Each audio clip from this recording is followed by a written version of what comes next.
Hello बच्चों, चलिए प्रश्न देखते हैं। न्यूक्लिक अम्ल का कौन सा प्रकार प्रायः आनुवंशिक पदार्थ कहलाता है?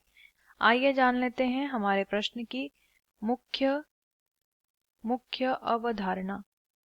हमारे प्रश्न की मुख्य अवधारणा है, हमें बताना है न्यूक्लिक अम्ल का वो प्रकार, न्यूक्लिक लिखेंगे, न्यूक्लिक अम्ल का वो प्रकार में बताना है जिसे आनुवंशिक पदार्थ कहते हैं, जिसे आनुवंशिक पदार्थ भी कहा जाता है। सबसे पहले न्यूक्लिक अम्ल के बारे में जानते हैं। न्यूक्लिक अम्ल जो होते हैं ये विशाल जैव अणु होते हैं। क्या होते हैं? ये बड़े बड़े विशाल जैव अणु होते हैं। ऐसे जैव अणु जो कि न्यूक्लियोटाइड की श्रृंखला के बने होते हैं। किसके बने होते हैं?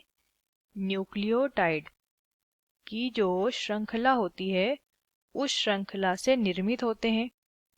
और इन्हीं के अंदर क्या होती है? इन्हीं के अंदर आनुवंशिक सूचना जो होती है वो इन्हीं के द्वारा क्या होती है? पीढ़ी दर पीढ़ी इन सूचनाओं का क्या होता है? संचरण होता है। अब यहाँ पे प्रश्न में पूछा है कि ऐसा कौन सा न्यूक्लिक अम्ल है जो आनुवंशिक पदार्थ भी कहलाता है। न्यूक्लिक अम्ल दो प्रकार के होते हैं। पहला होता है डीएनए और दूसरा होता है आरएनए। डीएनए जिसे डीऑक्सीराइबोज न्यूक्लिक अम्ल कहते हैं और आरएनए जिसे राइबोज न्यूक्लिक अम्ल कहते हैं। यहाँ पर डीएनए जो होता है ये ज्यादातर जीवों में क्या करता है? आनुवंशिक पदार्थ, या ज्यादातर जीवों का आनुवंशिक पदार्थ डीएनए होता है।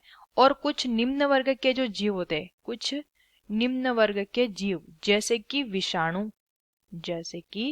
विषाणु, उनके अंदर आनुवंशिक पदार्थ का काम करता है आरएनए। तो अगर हम ज्यादातर या प्रायः जिसे हम आनुवंशिक पदार्थ कहते हैं तो वो होता है डीएनए, और कुछ जीवों में आरएनए भी आनुवंशिक पदार्थ की तरह कार्य करता है। आशा करते हैं आपको इस प्रश्न का उत्तर समझ आया होगा। धन्यवाद।